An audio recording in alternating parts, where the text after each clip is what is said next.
ಶ್ರೀ ಬಸವಲಿಂಗಯ್ಯ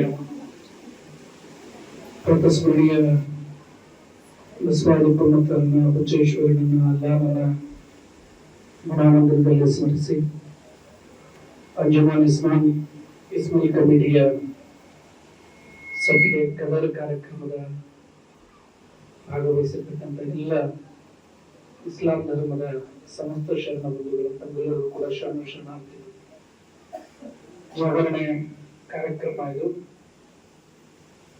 ಇಸ್ಲಾಂ ಧರ್ಮದೊಳಗೆ ರಂಜಾನ್ ಅಂತಕ್ಕಂಥದ್ದು ಒಂದು ಯೋಗ ಅಂತಕ್ಕಂಥ ರೀತಿಯಲ್ಲಿ ತಾವೆಲ್ಲರೂ ಕೂಡ ಆಚರಣೆ ಮಾಡ್ತಕ್ಕಂಥದ್ದು. ನಮ್ಮಲ್ಲಿ ತಪಸ್ಸು ಅಂತ ಕರಿತೇವೆ, ಯೋಗ ಅಂತ ಕರಿತೇವೆ, ಜಾಗೃತಿ ಅಂತ ಕರಿತೇವೆ. ಕೇವಲ ಜಾಗೃತಿ ಅಂತಂದ್ರೆ ನಿದ್ದೆಗಿಟ್ಟು ಮಾಡೋದು ಅಂತಕ್ಕಂಥದ್ದು ಅಷ್ಟೇ ಅಲ್ಲ. ಇಲ್ಲಿ ಈ ಸಂದರ್ಭದಲ್ಲಿ ಜಾಗ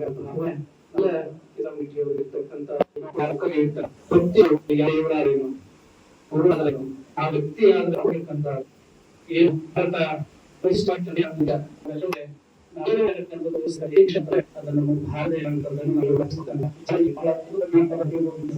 ಜಾತಿ ಪೆಟ್ಟಿಯಲ್ಲಿ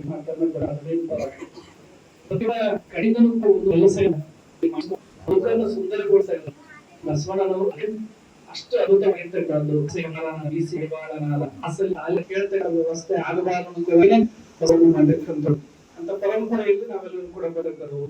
ಮನೋಶಂಕರ್ ಯುಗಾನಿಸಿದ್ದಾರೆ. 12 ವರ್ಷಗಳ ಕಾಲ ಕಲ್ಯಾಣ ಇರ್ತಾರೆ. ಬಹಳ ಅದ್ಭುತವಾದಂತಹ ರೀತಿಯಲ್ಲಿ ಅನುಭವ ಬಳಿಕ ಬಸವನಿಗೆ ಈ ಮಹಾತ್ಮರಿದ್ದಾರೆ ನಿಮಗೆ ಗೊತ್ತೈತೆ ನೋಡ್ತಾರೆ. ಈಗ ನನ್ಗೆ ಬಾಯಿ ಕರ್ಕೊಂಡು ಹೋಗ್ತೀನಿ ಅಂತ ಹೇಳಿ ಮನೋಶಂಕರ ದೇವರನ್ನ ಪರಿಚಯನ್ನ ಮಾಡಿಕೊಡ್ತಕ್ಕಂಥ ವ್ಯವಸ್ಥೆ ಆಗ್ತದೆ. ಮುಂದೆ ಅಲ್ಲಿಂದ ಈ ಕಡೆ ಭಾಗಕ್ಕೆ ಬರ್ತಕ್ಕಂಥದ್ದು 3 ವರ್ಷಗಳ ಕಾಲ ಶ್ರೀಶೈಲದಲ್ಲಿ ಆನೆಗುಂದಿ ಹೆಗ್ಗಳದಿಂದ ಬಂದು ಮಲಪ್ರಭೆಗೆ ಬರ್ತಕ್ಕಂಥ ವ್ಯವಸ್ಥೆ ಆಗೋದು. ಬಹುಶಃ ಈ ಬಾಂಧವ್ಯ ಏನೋ ಈ ಸಂದರ್ಭ ಕೂಡ್ತೋ ಏನೋ ಅವಶ್ಯಕತೆ ಇದೆ ಅಂತಕ್ಕಂಥದ್ದಲ್ಲ. ಇದೊಂದು ಎಲ್ಲವನ್ನೂ ಕೂಡ ಮೀರಿ ನಿಂತಿರ್ತಕ್ಕಂಥ ಬಾಂಧವ್ಯ ಇದು ನಮ್ಮ ಭಾರತದಲ್ಲಿ ಇರ್ತಕ್ಕಂಥದ್ದು. ಅದು ನಮ್ಮ ಕರ್ನಾಟಕದಲ್ಲಿ ಭಾವೈಕ್ಯತೆಯ ಮಠಗಳು ಬಹಳ ಇದಾವೆ.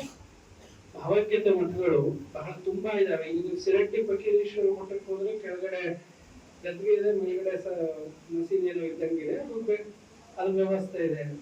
ಆಮೇಲೆ ಇಲ್ಲಿ ಇದರಲ್ಲಿ ಸಾವಳಗಿ ಶಿವಲಿಂಗೇಶ್ವರ ಮಠದಲ್ಲಿ ಭಾವೈಕ್ಯತೆ, ನಮ್ಮಲ್ಲಿನೂ ಕೂಡ ಭಾವೈಕ್ಯತೆ. ಈ ನಮ್ಮ ಕಮತಿಗೆ ಹುಚ್ಚೇಶ್ವರ ಮಠದಲ್ಲಿನೂ ಕೂಡ ಭಾವೈಕ್ಯತೆ. ಎಲ್ಲಿ ಹುಚ್ಚೇಶ್ವರ ಮಠಗಳಿದಾವೆ ಅದೆಲ್ಲವೂ ಕೂಡ ಭಾವೈಕ್ಯತೆಯನ್ನು ನೆಲೆಸಿರ್ತಕ್ಕಂಥದ್ದು. ಇಂಥ ಅದ್ಭುತವಾಗಿರ್ತಕ್ಕಂಥ ಕಲ್ಪನೆಗಳು ಏನಿದಾವೆ ನನಗ್ ಗೊತ್ತಿಲ್ಲ. ನನಗಂತೂ ಯಾಕಂದ್ರೆ ಇಲ್ಲ ನನಗೆ ಅವ್ರು ಏನಂತಾರೋ ಇವ್ರು ಏನಂತಾರೋ ನನಗೆ ಸಂಬಂಧಪಟ್ಟಿರ್ತಕ್ಕಂಥದ್ದಲ್ಲ. ಯಾವುದೇ ಕೆಲಸ ಸಂತೋಷಕ್ಕೋಸ್ಕರವಾಗಿ ನನ್ನ ಆತ್ಮದ ಖುಷಿಗೋಸ್ಕರ ಮಾಡ್ತಕ್ಕಂಥ ಈ ಇಸ್ಲಾಂ ಧರ್ಮವನ್ನ ಕಾಣ್ತದ. ಅದನ್ನ ಹೇಳೋದು, ನೀ ಕೇಳಿದರೆ ಕೇಳು, ಕೇಳದಿದ್ದರೆ ಆನು ನಿನ್ನ ಹಾಡಿದೆನಲ್ಲದ ಸೇವಿಸಲಾರೆ, ಪೂಜಿಸಿದೆನಲ್ಲದ ಸೇವಿಸಲಾರೆ. ನಾನ್ ಪೂಜೆ ಯಾಕೆ ಮಾಡ್ತೀನಿ ಅಂತಂದ್ರೆ ನಿನಗೂ ಸಂತೋಷ ಆಗಿರ್ತಲ್ಲ, ನನ್ ಸಂತೋಷ ಆಗ್ತೇನೆ ಹಾಡೋದು. ಹಾಗೆ ಈ ಪರಂಪರೆ ಏನಿದೆ ಇದರಿಂದ ಬಂದಿರ್ತಕ್ಕಂಥದ್ದು. ಬಹಳ ಲೇಟ್ ಆಯ್ತು ಅಂತ ನಾನು ಮಸೀದಿಯಲ್ಲಿ ಬರೋದು ಅಂತ ಅನ್ಸುತ್ತೆ. ನಾನು ಆಲ್ರೆಡಿ ಮುಂದಿದ್ದೇನೆ ಈ ಕಡಿಮೆ ಮಸೀದಿ ಉದ್ಘಾಟ ಸಾರಕ್ಕೆ ಹೋಗಿ ಅಲ್ಲಿ ಹೊರಗಡೆ ಕೂತ್ಕೊಂಡಿರ್ತಕ್ಕಂಥದ್ದು. ಯಾವುದು ಬೇಡ, ನಾವೆಲ್ಲರೂ ಒಂದೇ ಅದು ಇದ್ದಾಗ ಮಾತ್ರ ಈ ಸಿಟ್ಟು ಸೆಡವು ಜಗಳ ಈಗ ಯಾವ್ದು ಬರ್ಲಿಕ್ಕೆ ಸಾಧ್ಯ ಆಗಂಗಿಲ್ಲ. ಜಗಳ ಆಗ್ಬೇಕಾಗಿತ್ತು ಅಂತ ಸುಮ್ನೆ ಆಗಂಗಿಲ್ಲ. ಜಗಳ ಆಗ್ಬೇಕಾದ್ರೆ ಸುಮ್ನೆ ಆಗಂಗಿಲ್ಲ. ಈಗ ಚೆನ್ನಾಗಿ ಮಾತನಾಡಕತ್ತಿದೀವಿ ಅಂತಂದ್ರೆ ಯಾಕೋ ಹನುಮಂತ ಅಂತಂದ್ರೆ ಯಾಕೋ ಆರಾಮದಿನೋ ಸಂಗಪ್ಪ ಅಂತ ಕರಿಬಹುದು. ಅದ್ರ ಬಿಟ್ಟು ಯಾಕೆ ಹಣಿಮೆ ಅಂತಂದ್ರೆ ಯಾಕೆ ಸಂಘ ಅಂತ ಕರೀತಾನೆ. ಇಷ್ಟೇ ಭಾವನೆ ಇರ್ತಕ್ಕಂಥದ್ದು. ನಮ್ಮ ನಡೆ, ನಮ್ಮ ನುಡಿ, ನಮ್ಮ ಭಾವನೆ, ನಮ್ಮ ಪ್ರೀತಿ ನಾವು ಚೆನ್ನಾಗಿತ್ತು ಅಂತಂದ್ರೆ ಉತ್ತಮವಾಗಿರ್ತಕ್ಕಂಥ ಬದುಕನ್ನ ಸಾಗಿಸಬಹುದು ಅಂತಕ್ಕಂಥ ಕಾರಣದಿಂದ ಇಷ್ಟೆಲ್ಲ ಇಸ್ಲಾಂ ಕಮಿಟಿಯವರು ನಮ್ಮನ್ನು ಬಹಳ ಪ್ರೀತಿಯಿಂದ ಕಂಡು ಬಹಳ ಹೃದಯಪೂರ್ವಕವಾಗಿರ್ತಕ್ಕಂಥ ರೀತಿಯಲ್ಲಿ ಬಹುಶಃ ನನ್ನ ಮೇಲೆ ಬಹಳವಾಗಿರ್ತಕ್ಕಂಥ ಪ್ರೀತಿ ಇಸ್ಲಾಂ ಕಮಿಟಿ ಐತೆ ಗೊತ್ತಿಲ್ಲ. ರಾತ್ರಿ ಯಾಕೆ ಬರ್ಬೇಕ್ರಿ ಅಂದ್ರೆ ನಾನು ಈಗ ಜನ ಅಲ್ಲಿ ಬಂದು ಬಹಳ ಬಿಸಿಲು ಇರ್ತೈತಿ, ಅದಕ್ಕೆ ನಿಮ್ಮನ್ನ ಇಲ್ಲೇ ಕರೆಸಿ ನಾವು ಸತ್ಕಾರ ಮಾಡ್ತೀವಿ ಅಂತಂದ್ರೆ ನಿಮ್ಮಂತ ಪ್ರೀತಿ ನಮ್ಮ ಮೇಲೆ ಇದ್ರೆ ನಾನೇ ಬೇರೆದವ್ರಿಗೆ ಅರ್ಜಕ್ ಹೋಗಿ ಅಂತಕ್ಕಂಥ ಈ ಪ್ರೀತಿ ಸದಾಕಾಲ ಹೀಗೆ ಇರಲಿ.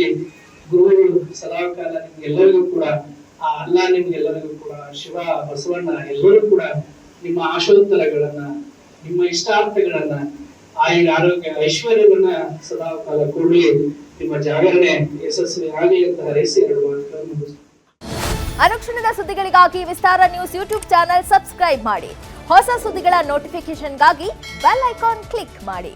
ಲೇಟೆಸ್ಟ್ ಅಪ್ಡೇಟ್ಸ್ಗಾಗಿ www.vistaranews.com ವೆಬ್ಸೈಟ್ಗೆ ವಿಸಿಟ್ ಮಾಡಿ. ಅಂಗೈಯಲ್ಲೇ ಜಗತ್ತಿನ ಸುದ್ದಿ ತಿಳಿಯಲು ವಿಸ್ತಾರ ನ್ಯೂಸ್ ಕನ್ನಡ ಆಪ್ ಡೌನ್ಲೋಡ್ ಮಾಡಿ.